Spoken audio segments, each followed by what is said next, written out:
Dua dengan Keuskupan Agung Jakarta September lalu.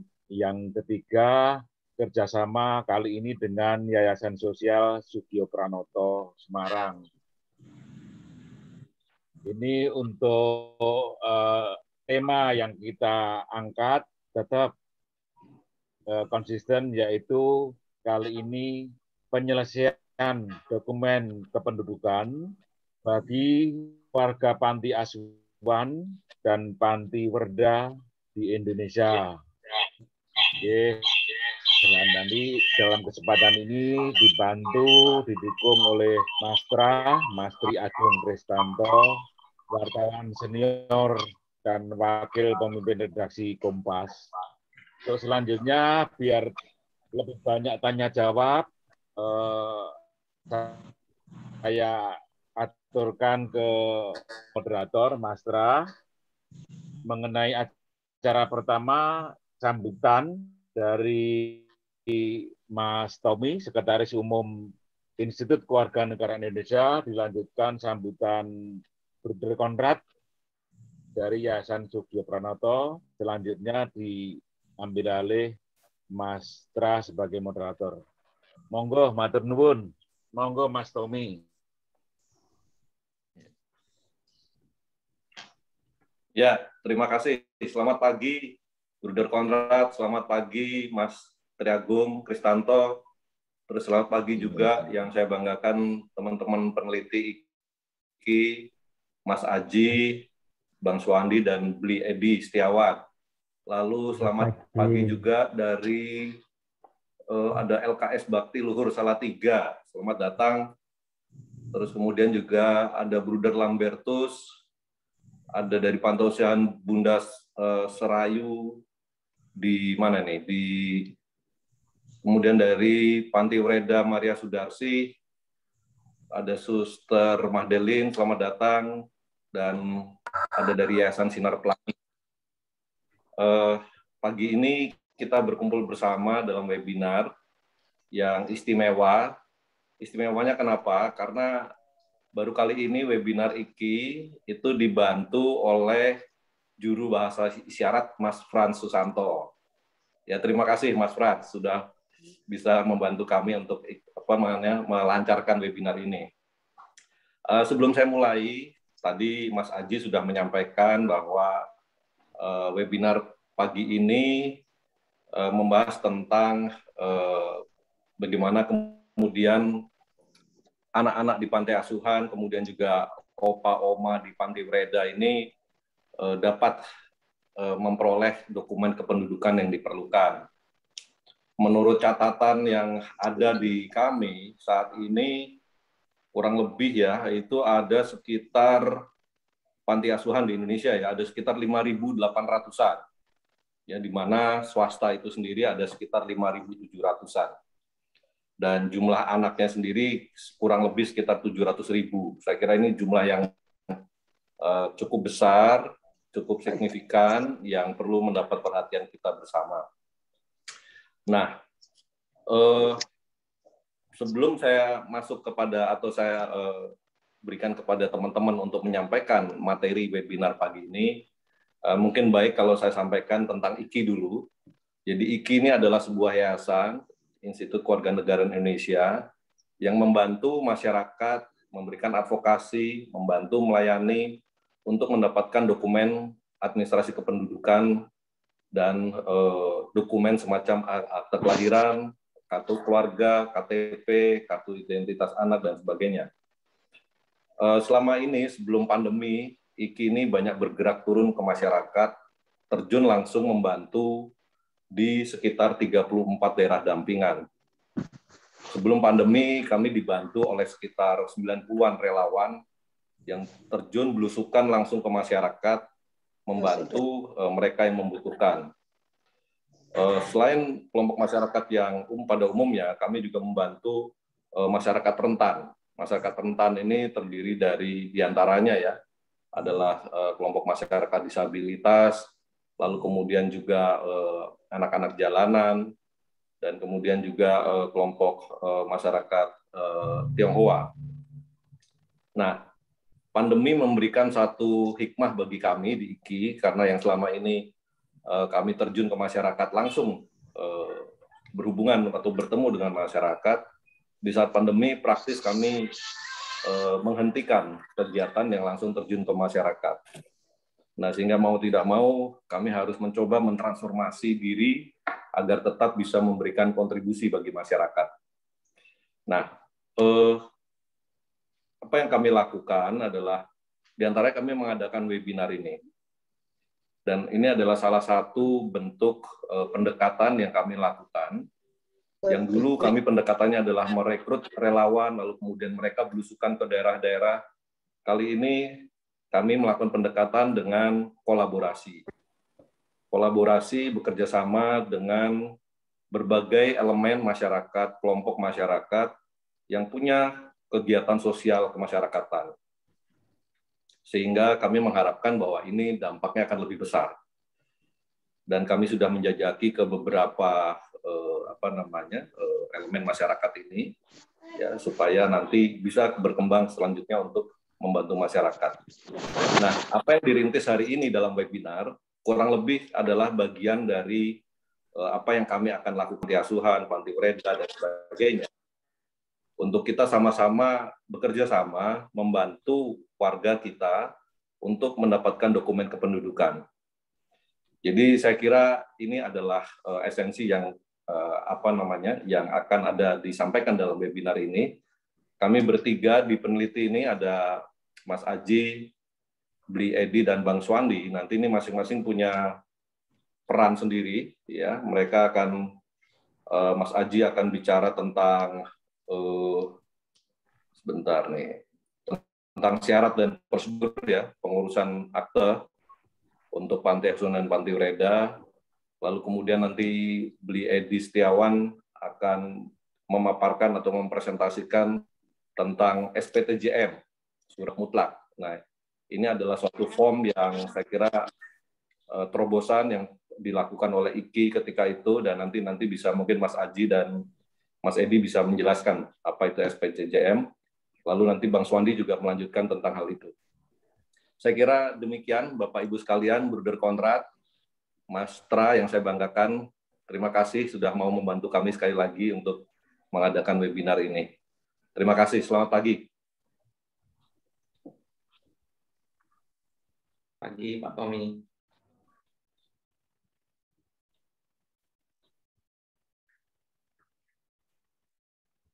Monggo silakan dilanjutkan, mungkin Mas Tra ya. Terima kasih Mas Tommy.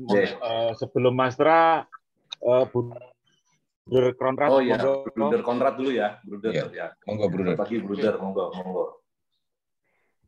Terima kasih, selamat pagi untuk semuanya saja. Salam sehat dan bahagia selalu tentu saja. Bapak, Ibu, para Bruder, para suster semuanya, sekali lagi terima kasih. Dan pertama-tama juga saya mewakili Yayasan Sosial Sugiyo Pranoto mengucapkan terima kasih kepada Pak Pras dan juga kepada IKI tentu saja. Gitu. Sebenarnya awalnya itu kan saya mengikuti webinar yang diselenggarakan oleh KAJ, Keuskupan Agung Jakarta, juga berhubungan dengan pengurusan dokumen kependudukan ini. Terus kemudian waktu itu setelah selesai saya sampaikan ke teman-teman Forum Komunikasi Panti Asuhan di IY Jateng. FKPA di IY Jateng saat ini itu paling tidak ada 32 atau 34 panti asuhan, terus kemudian juga panti ureda. Nah, waktu itu sebenarnya sudah sekitar bulan September ya. Nah, tanggapannya juga ada beberapa yang menanggapi bahwa memang mengalami di panti-panti, ada beberapa panti yang mengalami kesulitan untuk mengurus dokumen kependudukan. Salah satunya ada panti juga yang oma-opanya itu belum mempunyai KTP, belum punya EKTP, jadi masih KTP yang lama, dan juga beberapa panti itu kesulitan untuk mengurus KTP. Jadi ketika kemarin juga ada vaksinasi juga agak kesulitan juga. Terus kemudian baru dalam beberapa waktu yang lalu Pak Pras menghubungi saya kembali. Terus kemudian terjadi webinar pada pagi hari ini. Sekali lagi terima kasih untuk semuanya saja dan semoga dengan adanya webinar ini dan juga berhubungan dengan pengurusan dokumen kependudukan, terutama di panti-panti kita yang kita layani ke depannya menjadi lebih beres. Dan juga mungkin juga karena juga beberapa waktu yang lalu ada yang men-sharingkan kesulitannya di dalam pengurusan dokumen yang sebelumnya WNA akan menjadi WNI. Dan pada dasarnya sebenarnya orang Indonesia, tetapi sebelumnya kan menjadi warga negara asing, terus kemudian ini sudah ada di Indonesia, kesulitan untuk mengurus kembali menjadi WNI. Apakah ini juga menjadi ranahnya IKI dan apakah juga IKI nanti bisa membantu? Mungkin ini salah satu juga yang bisa kita diskusikan untuk selanjutnya. Saya kira dari saya itu saja. Terima kasih dan selamat webinar dan semoga webinar ini bermanfaat bagi pelayanan kita di panti-panti dan juga masyarakat pada umumnya, terutama berhubungan dengan pengurusan dokumen kependudukan. Terima kasih.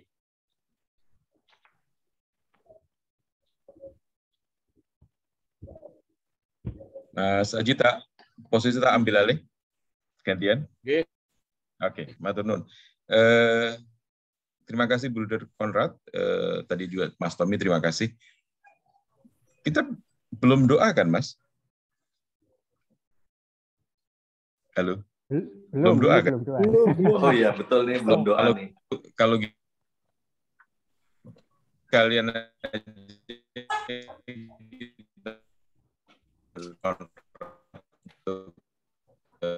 saya langsung dan baik pada pagi hari ini. Terima kasih. Mari kita buka webinar ini dengan doa. Mari kita siapkan hati kita masing-masing untuk berdoa. Bruder, silakan. Terima kasih.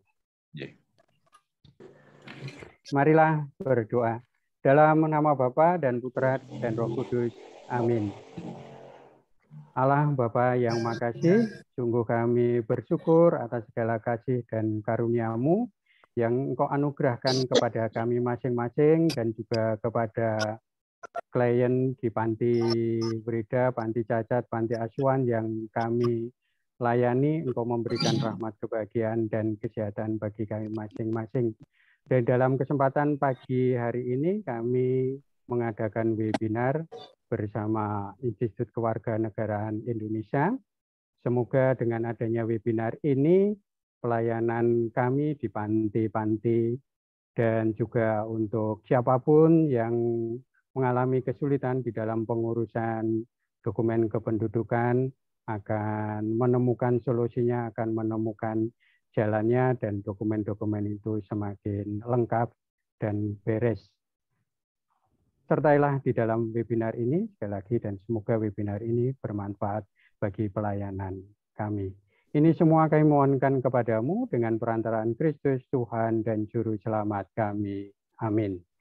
Kemuliaan kepada Bapa dan Putra dan Roh Kudus, seperti pada permulaan, sekarang, selalu, dan sepanjang segala abad. Amin. Dalam nama Bapa dan Putra dan Roh Kudus. Amin. Terima kasih Bruder Konrad yang sudah menyampaikan pengantar dan sekaligus juga memimpin doa pada pagi hari ini. Pagi hari ini kita akan ngobrol-ngobrol sebenarnya sih tentang penyelesaian dokumen kependudukan untuk teman-teman di Panti Asuhan, kemudian di Panti Breda bersama dengan para pimpinan di Institut Kewarganegaraan Indonesia. Terima kasih Mas Tommy tadi sudah membuka juga. Baik, jadi memang persoalan data kependudukan, bukti kependudukan itu masih sampai hari ini masih menjadi persoalan di negeri ini dengan tadi yang Bruder sampaikan. Meskipun kalau kita melihat apa yang dilakukan oleh Dirjen Administrasi Kependudukan atau Ujian Kependudukan dan Catatan Sipil, Pak Zudan Arif Fikrullah itu sudah banyak sekali melakukan banyak hal dengan menjelaskan dan melalui berbagai media sosial. Tetapi kondisinya memang seringkali di lapangan berbeda dengan kebijakan di pusat.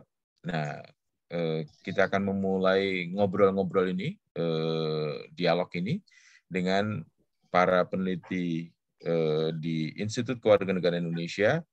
Saya memulai dengan Mas Prasetyaji dulu. Mas Aji akan menyampaikan dalam konteks terkait dengan administrasinya, bagaimana kemudian pentingnya akte kelahiran bagi anak panti dan oma-opa di Panti Wereda, Mas Paskasius Hosti Prasetyaji. Mas Aji punya waktu sekitar 10-15 menit barangkali menyampaikan paparannya. Monggo, Mas Aji. Matur nuwun, Mas Tra. Ini saya pakai ini kali ya. Apakah bisa kelihatan, Mas Tra? Iya, Mas Aji, monggo. Kelihatan nggih? Baru sudah kelihatan. Sudah. Oh, sudah nggih. Ya. Baik, Mas Tra, matur nuwun, Bruder, Suster, Bapak Ibu. Saya cuman merefresh lagi saja bahwa seperti yang disampaikan Pak Tommy, Mas Tra tadi, pemerintah Indonesia masih menghadapi beberapa persoalan dasar terkait dokumen kependudukan dan pencatatan sipil, utamanya terhadap anak-anak panti asuhan dan oma-opa yang di Panti Wereda. Seperti tadi Pak Tommy sampaikan bahwa panti di Indonesia menurut Kemsos itu ada 5.800, sementara yang milik pemerintah ada 88, yang swasta ada 5.700. Dengan jumlah anak panti asuhan sekitar 700.000. Sementara yang Panti Wereda sampai hari ini kami belum dapat data konkret, jadi saya tidak tulis di sini. Yang menjadi landasan hukum bahwa anak-anak panti, termasuk juga anak-anak anjal, anak jalanan, karena di sini juga hadir Mas Andik. Mas Andik ini dari KDM, Kampus Diakonia Modern, juga mengurusi anak-anak jalanan. Pasal 34 Undang-Undang Dasar menjamin bahwa mereka dipelihara negara. Selanjutnya, pasal 53 Undang-Undang tentang HAM itu juga menegaskan bahwa setiap anak sejak kelahirannya berhak atas suatu nama dan status kewarganegaraan. Begitu juga Undang-Undang Perlindungan Anak tahun 2002 nomor 23 menegaskan bahwa setiap anak berhak atas suatu nama sebagai identitas diri dan status kewarganegaraan. Terbitnya Undang-Undang Adminduk yang merupakan revisi dari Undang-Undang Adminduk lama, yaitu nomor 24 2013, revisi dari 23 2006, sel-sel aktif sekarang di pihak pemerintah. Artinya pemerintah wajib menjemput bola terhadap warganya yang belum memiliki dokumen kependudukan. Nah, apalagi terakhir ini dengan keputusan Mahkamah Konstitusi tahun 2013, kalau anak tidak memiliki dokumen adminduk, utamanya akte kelahiran, secara hukum keberadaannya tidak dianggap ada oleh negara. Lah ini yang menjadi keprihatinan kita semua, dan juga keprihatinan panti asuhan maupun pengasuh anak-anak jalanan. Karena bagaimanapun juga kalau anak-anak ini tidak kita bantu dokumen adminduknya, kita juga secara moral ada tanggung jawab moral dan ikut berdosa juga. Karena undang-undang atau putusan Mahkamah Konstitusi menegaskan seperti itu. Siapa warga negara Indonesia jelas sudah diatur di Undang-Undang Kewarganegaraan nomor 12. Nah, ini yang apa namanya menjadi poin penting itu adanya putusan Mahkamah Konstitusi ini. Oleh karena itu dalam webinar ini kami benar-benar mengajak, ayo pengurus-pengurus panti asuhan maupun panti werda, kita bersinergi bersama dengan tentunya Dukcapil untuk melengkapi atau memenuhi haknya anak-anak atau para oma-opa untuk memiliki dokumen kependudukannya sebagai dokumen kewarganegaraan. Kondisi di lapangan,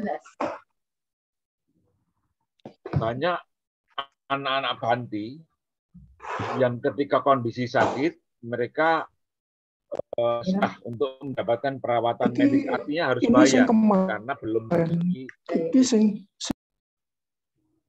Ini seperti yang dilakukan oleh Panti Asuhan Abimata terhadap anak kecil Maria Virginia namanya. Itu ketika lahir tidak punya lubang anus dan dibuang di rel kereta api. Oleh panti mereka diselamatkan dan pertama kali harus dibawa ke dokter.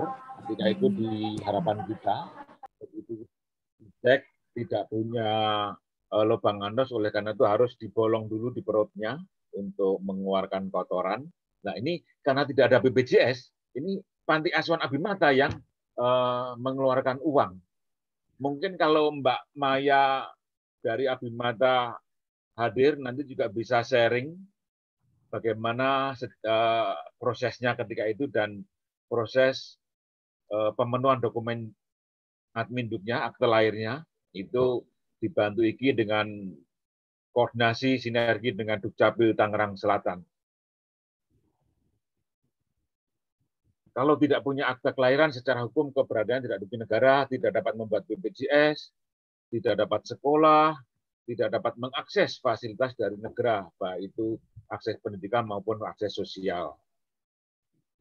Tadi Mas Tommy ngingetin juga bahwa kalau tidak punya akte kelahiran atau adminduk, itu sangat rentan terhadap perdagangan anak.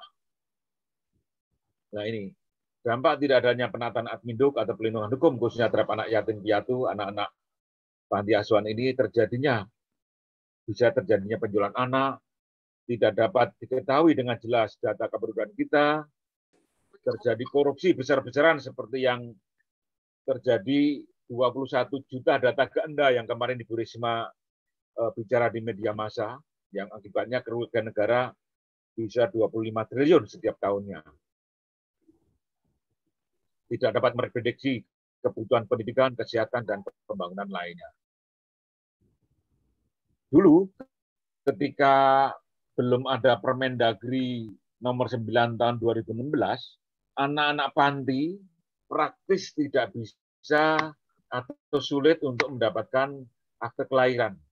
Karena syarat yang utama harus melampirkan berita acara kepolisian, pemeriksaan dari kepolisian.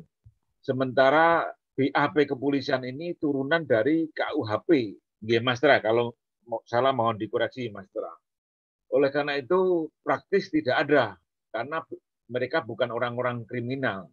Perjuangan IKI dari 2006 sampai 2016 selalu dianalisisnya disampaikan kepada Menteri Dalam Negeri dan akhirnya terbitlah Peraturan Menteri Dalam Negeri nomor 9 tahun 2016 mengenai SPTJM. Bagaimana pengurusan SPTJM ini nanti akan dijelaskan oleh Mas Edi, sehingga semua anak-anak yatim piatu yang orang tuanya tidak diketahui maupun anak-anak jalanan yang ada di rumah singgah yang jelas status hukumnya akan bisa mendapatkan akte kelahiran. Nah, ini Permendagri ini di pasal 3 ayat 2 sebagai pengganti BAP SPTJM. Terbitnya Permendagri ini bukan dimanfaatkan panti di Tangerang Selatan yang memanfaatkan dulu SPDM ini, yaitu Abimata, Mekar Lestari, Pintu Elok, Suaka Kasih Bunda, Tunas Mahardika, Padang Gembira. Nah, ini lintas etnis dan juga lintas agama ini di Tangerang Selatan. Selain IKI memfasilitasi dan koordinasi dengan Dukcapil Tangerang Selatan. Sehingga sampai hari ini anak-anak panti ini sudah punya akta semua. Dan saat ini masih berproses karena penambahan anak kurang lebih 20-an lah dari beberapa panti ini. Kita sedang koordinasi dengan Dukcapil Tangsel, mudah-mudahan minggu depan atau 2 minggu lagi akta-akta anak ini bisa selesai. Mungkin kalau Mbak Maya dari Abimata atau ini kebijakan pemerintah SPTJM ini kurang sosialisasi, akibatnya beberapa panti atau di daerah terutama, ini yang seperti dialami Pak Budi Suhardi. Pak Budi ini dulu ex-pilot Singapore Airlines, yang sekarang bersama keluarganya konsentrasi mendedikasikan diri untuk mengurus panti Roslin di Kupang. Nah, karena sosialisasi SPTJM ini kurang, oleh karena itu banyak panti di daerah yang masih sulit untuk mengurus akte lahir anak-anaknya. Mungkin Pak Budi nanti bisa sharing kalau sudah hadir di webinar ini.